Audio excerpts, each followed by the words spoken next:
दोस्तों, यूपीएससी की तैयारी में एक बड़ा कॉमन सवाल आजकल बच्चे पूछने लगे हैं कि सर अब हम चैट जीपीटी का कितना प्रयोग करें।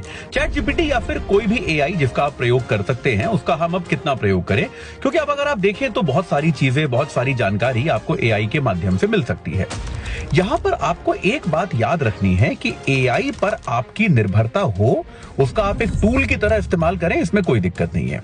लेकिन आप अपनी तैयारी को अगर पूरी तरह से एआई केंद्रित कर रहे हैं तो इसका आपको बहुत गंभीर परिणाम भुगतना पड़ सकता है।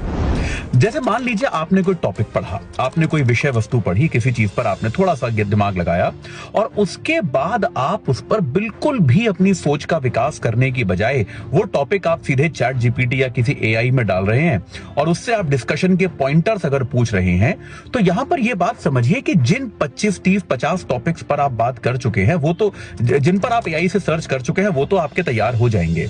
लेकिन जैसे ही आपके सामने कोई नया टॉपिक आएगा, उस पर ये डिस्कशन के पॉइंट कैसे बनाने हैं, इसके लिए आपकी सोच का विकास कभी भी नहीं हो पाएगा।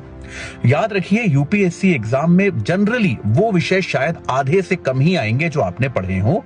आधे से ज्यादा विषय ऐसे आएंगे जो आपने, जिनके बारे में आपने सुना है और थोड़ा बहुत कभी यहां वहां पढ़ा था। उनके बारे में क्या कंटेंट, क्या पॉइंटर्स होने चाहिए, इनका विकास आपको एग्जाम के दौरान करना पड़ेगा। तो चैट जीपीटी का प्रयोग करते हुए इस बात को याद रखिए कि वो आपको हैंडीकैप्ड ना कर दे, वो आपको जो है पंगु अपंग ना कर दे। ये बात समझ में आई कि नहीं आई, कि ऐसा ना हो जाए कि आप चैट जीपीटी के प्रयोग के इतने आदी हो जाएं कि अगर आपको कोई नया टॉपिक सोचने को दिया जाए तो आप उस पर 1 या 2 या 3 पॉइंट सोच ही ना पाएं। उस पर इतनी निर्भरता अगर आप ले आएंगे तो आपको बहुत ज्यादा नुकसान होगा।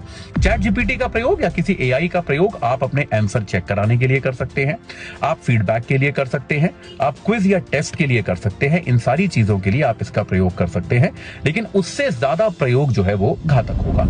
याद रखिए, एआई जो है वो खाने में नमक जैसा है, थोड़ा सा डालोगे तो स्वाद अच्छा आएगा, ज्यादा डालोगे तो पूरा खाना खराब हो जाएगा, फेंकना पड़ेगा।